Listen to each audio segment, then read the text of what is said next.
नमस्कार। आज के इस वीडियो में दैनिक जागरण के संपादकीय से 468 शब्दों के डिक्टेशन को हम लोग आउटलाइंस के साथ लेने वाले हैं।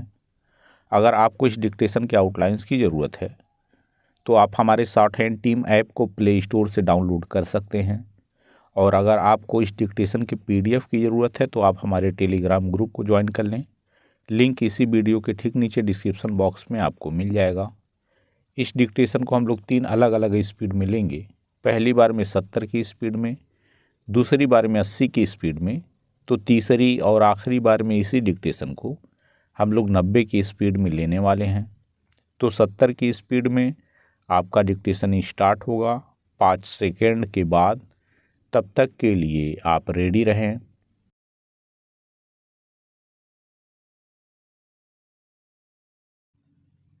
स्टार्ट।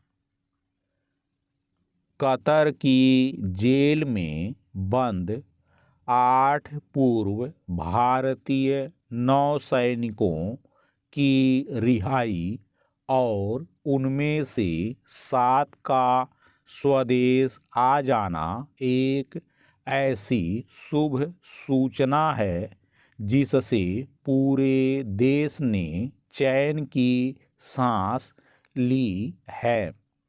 इन भारतीयों की सकुशल रिहाई भारत की एक शानदार कूटनीतिक जीत है।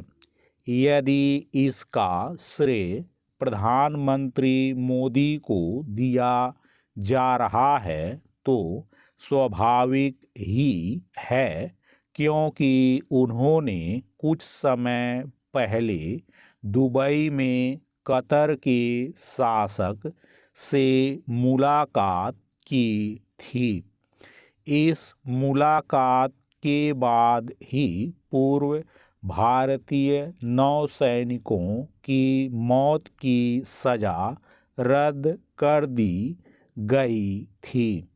इसके बाद जब यह माना जा रहा था कि मौत की सज़ा से बच गए इन भारतीयों को या तो कतर की जेल में लंबे समय तक रहना होगा या फिर उन्हें अपनी शेष सज़ा भारत आकर काटनी होगी, तब यह सुखद सूचना आई कि उन्हें रिहा कर दिया गया।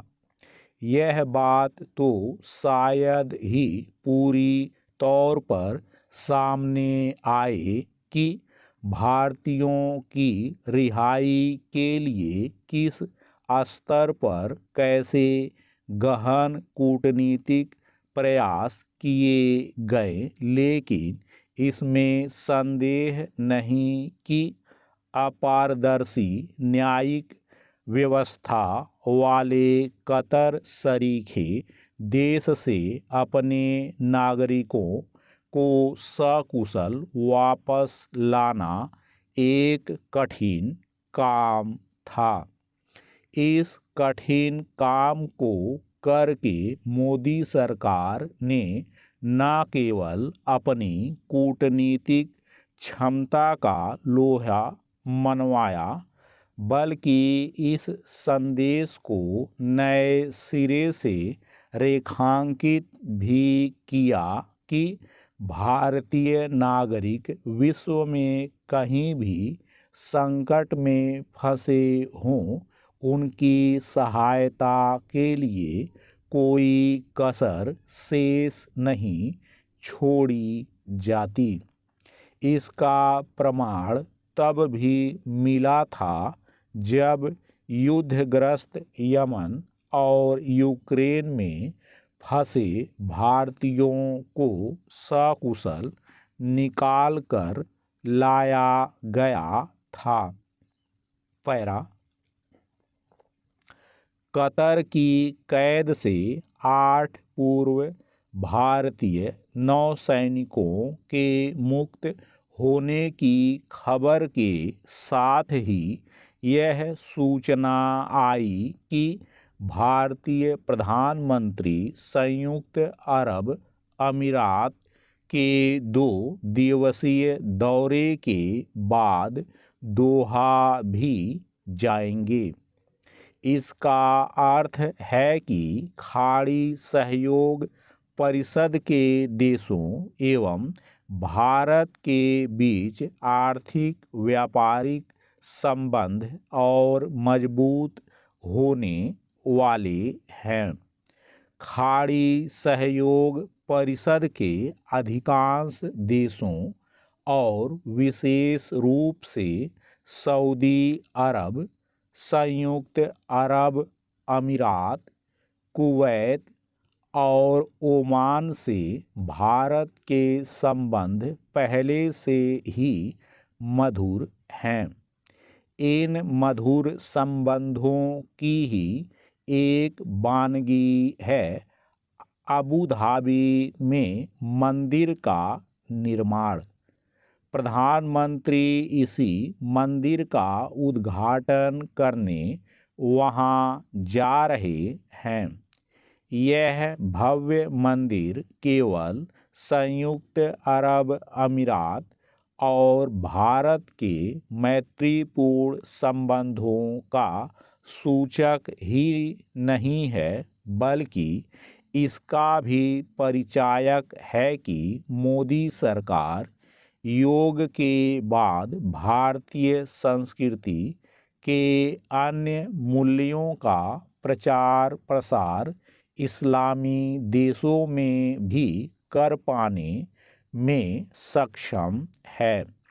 इस सिलसिले को और गति दी जानी चाहिए, क्योंकि भारतीय संस्कृति एक ऐसी अनुपम संस्कृति है जो विश्व को बंधुत्व और प्राणी मात्र के कल्याण का संदेश देती है।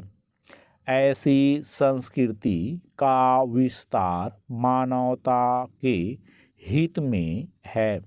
भारतीय संस्कृति को विश्व के कोने कोने में पहुंचाना इसलिए भी श्रेयस्कर है क्योंकि इससे भारत की पहचान के साथ उसका कद भी बढ़ेगा। स्टॉप। दोस्तों, इसी डिक्टेशन को दूसरी बार में हम लोग 80 की स्पीड में लेंगे और आपका समय स्टार्ट होगा 5 सेकेंड के बाद। तब तक के लिए आप रेडी रहें।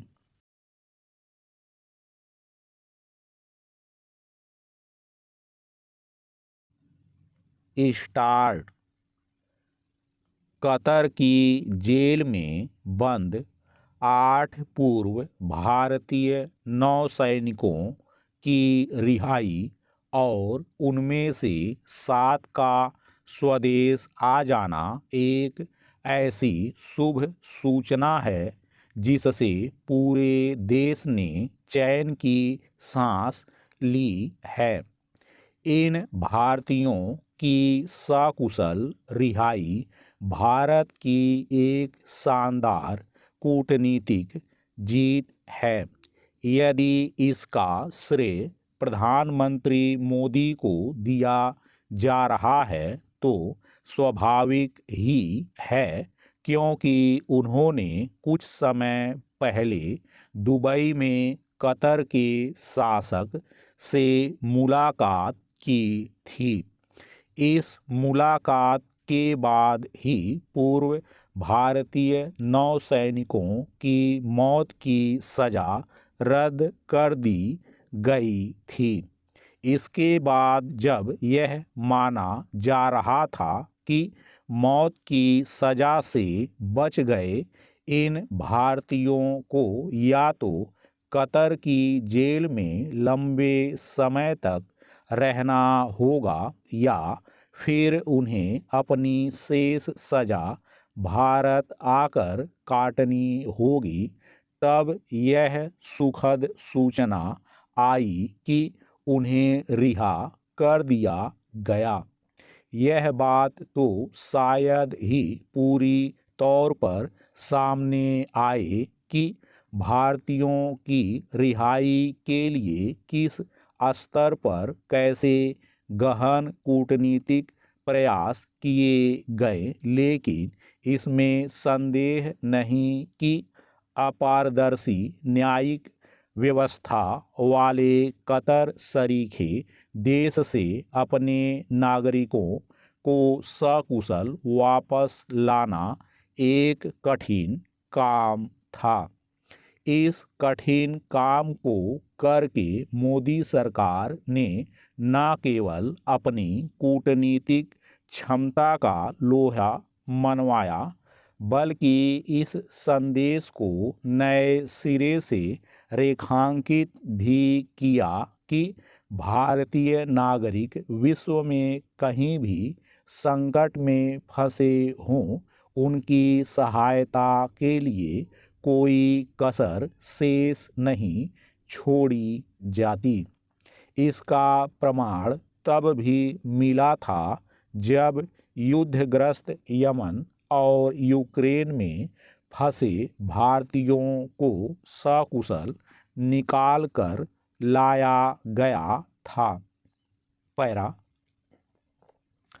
कतर की कैद से 8 पूर्व भारतीय नौसैनिकों के मुक्त होने की खबर के साथ ही यह सूचना आई कि भारतीय प्रधानमंत्री संयुक्त अरब अमीरात के 2 दिवसीय दौरे के बाद दोहा भी जाएंगे। इसका अर्थ है कि खाड़ी सहयोग परिषद के देशों एवं भारत के बीच आर्थिक व्यापारिक संबंध और मजबूत होने वाले हैं। खाड़ी सहयोग परिषद के अधिकांश देशों और विशेष रूप से सऊदी अरब, संयुक्त अरब अमीरात, कुवैत और ओमान से भारत के संबंध पहले से ही मधुर हैं। इन मधुर संबंधों की ही एक वानगी है अबू धाबी में मंदिर का निर्माण। प्रधानमंत्री इसी मंदिर का उद्घाटन करने वहां जा रहे हैं। यह भव्य मंदिर केवल संयुक्त अरब अमीरात और भारत के मैत्रीपूर्ण संबंधों का सूचक ही नहीं है, बल्कि इसका भी परिचायक है कि मोदी सरकार योग के बाद भारतीय संस्कृति के अन्य मूल्यों का प्रचार प्रसार इस्लामी देशों में भी कर पाने में सक्षम है।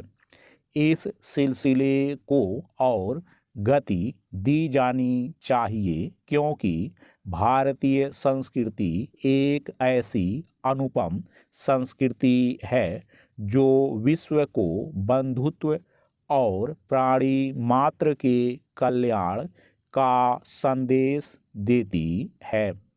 ऐसी संस्कृति का विस्तार मानवता के हित में है। भारतीय संस्कृति को विश्व के कोने कोने में पहुंचाना इसलिए भी श्रेयस्कर है क्योंकि इससे भारत की पहचान के साथ उसका कद भी बढ़ेगा। स्टॉप। दोस्तों, इसी डिक्टेशन को तीसरी और आखिरी बार में हम लोग 90 की स्पीड में लेंगे और आपका समय स्टार्ट होगा 5 सेकंड के बाद। तब तक के लिए आप रेडी रहें।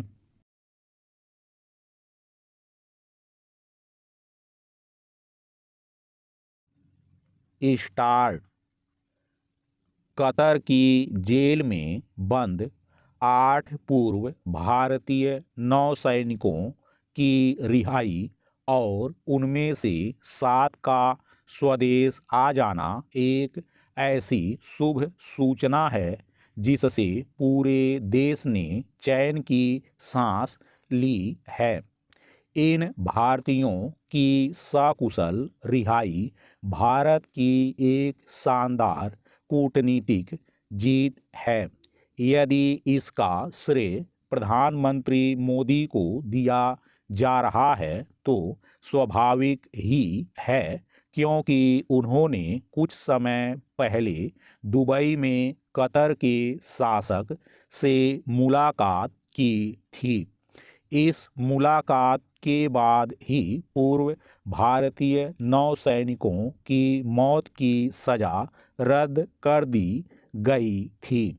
इसके बाद जब यह माना जा रहा था कि मौत की सज़ा से बच गए इन भारतीयों को या तो कतर की जेल में लंबे समय तक रहना होगा या फिर उन्हें अपनी शेष सज़ा भारत आकर काटनी होगी, तब यह सुखद सूचना आई कि उन्हें रिहा कर दिया गया।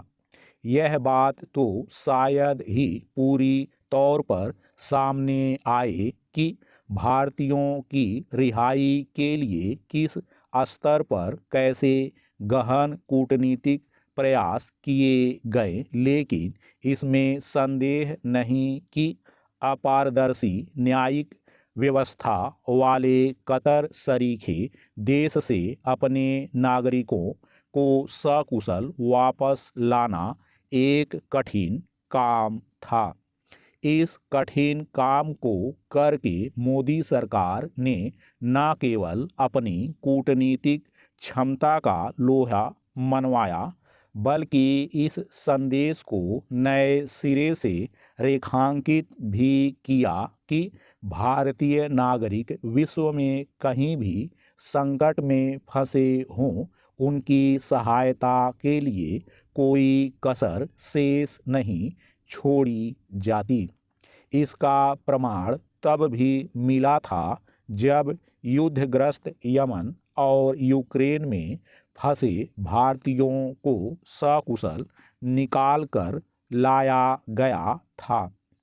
पैरा कतर की कैद से 8 पूर्व भारतीय नौसैनिकों के मुक्त होने की खबर के साथ ही यह सूचना आई कि भारतीय प्रधानमंत्री संयुक्त अरब अमीरात के 2 दिवसीय दौरे के बाद दोहा भी जाएंगे।